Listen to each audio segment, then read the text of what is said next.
Kashi news channel, सच है तो बोलेगा। ये प्रायोजक हैं net on broadband and wireless solutions. Varanasi पहुंचे उद्योग विकास मंत्री सतीश महाना ने बिना नाम लिए सपा पर जमकर कटाक्ष किया। इसके अलावा उन्होंने अपनी सरकार में औद्योगिक क्षेत्र की उपलब्धियों को भी बताया। वाराणसी पहुंचे उद्योग विकास मंत्री सतीश महाना ने बिना नाम लिए सपा पर निशाना साधा।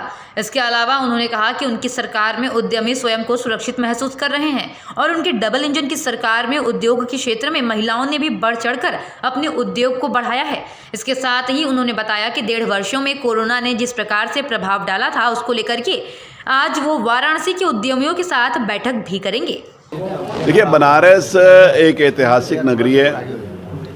बाबा विश्वनाथ जी के पवित्र स्थान के ऊपर दर्शन करने का भाव रहता है। कोविड काल में लगभग 1.5 वर्ष प्रदेश में मूवमेंट्स बहुत कम थे। पूर्वांचल का इंडस्ट्री के नाते से सबसे महत्वपूर्ण शहर है। इंडस्ट्रीज़ के साथ बातचीत होना मेरा स्वभाव है और हम हमेशा बातचीत करते रहे। इन 1.5 सालों में वर्चुअली बातचीत ज़्यादा हुई। इंडस्ट्रियल एरियाज जो यहाँ करें उनका काफ़ी हमने काम करा है। इंडस्ट्रीज़ के नाते से एक महत्वपूर्ण पॉलिसी ला के आज उत्तर प्रदेश इंडस्ट्रीज़ का एक नया डेस्टिनेशन है पूरे देश के इंडस्ट्रीज़ के लिए और दुनिया भर के इंडस्ट्रीज़ के लिए। तो उस नाते से विभागीय समीक्षा हो, इंडस्ट्रीज़ से बातचीत हो, कार्यकर्ताओं से मिलना हो, इस उद्देश्य के साथ मैं आज यहाँ पर आया। पूर्वांचल में काफ़ी पिछड़ा पड़ रहा है इंडस्ट्री के क्षेत्र में। पूर्वांचल उपेक्षित रहा है। पूर्वांचल नहीं, पूरा प्रदेश ही मैं इस बात को कहूँ कि पूर्व की सरकारों में उपेक्षित है। इंडस्ट्रियल कनेक्ट नहीं था। पूर्वांचल की बात आप करते हो, मैं तो कहता हूँ इटावा जहाँ से एक परिवार कई बार सरकार रहा है, वहाँ भी एक इंडस्ट्री नहीं आती थी क्योंकि उनके नाम का भय होता था। इंडस्ट्रीज़ को ये लगना चाहिए कि सरकारें उनके सहयोग के लिए, उनके साथ समन्वय के लिए, उनकी सुरक्षा के लिए। ये भाव नहीं था पहले, ऐसी व्यवस्थाएं नहीं थी, ऐसा दिखता नहीं था लोगों को।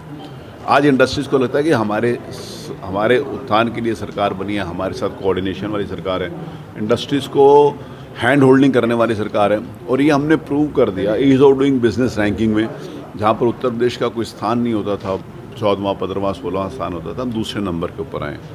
आज जितना निवेश उत्तर प्रदेश में विगत इन 4 वर्षों के अंतर्गत आया, और मैं इस बात को बड़े गर्व के साथ कह सकता हूँ कि कोविड काल में भी जितना निवेश उत्तर प्रदेश में आया, शायद देश के अन्य किसी स्टेट में इतना इन्वेस्टमेंट्स नहीं हुए। तो उस नाते से इंडस्ट्रियलाइजेशन और इंडस्ट्रीज़ को आगे बढ़ाने के उद्देश्य के साथ आज मैं यहाँ पर इंडस्ट्रीज़ के साथ बातचीत करने के लिए उपस्थित हूँ। पिछली सरकारें जो भी थी उसमें उद्यमियों में और आज के उद्यमियों में कितना अंतर देखते हैं? और साथ ही अगर बात की जाए तो पहले अपराधियों का काफ़ी यहाँ बोलबाला था। देखिए, पिछली सरकार में एक डिसकनेक्ट था इंडस्ट्रीज़ में और इंडस्ट्रीज़ के सरकार के बीच में तालमेल नहीं था, उनके एजेंडे में नहीं होता था। मैं विगत 31 साल से विधानसभा में हूँ, इंडस्ट्री के बारे में कोई चर्चा नहीं करता था। आज सौभाग्य से अगर हम प्रदेश की महत्वपूर्ण उपलब्धियां बताते हैं तो उसमें इंडस्ट्री एक अग्रणीय स्थान और महत्वपूर्ण स्थान रखता है। आज इंडस्ट्री चर्चा में होती है, पहले इंडस्ट्री चर्चा में नहीं होती थी। हमारे पत्रकार मित्र हैं, आप लोग सब लोग। डन काशी न्यूज के प्रायोजक हैं net on broadband and wireless solutions.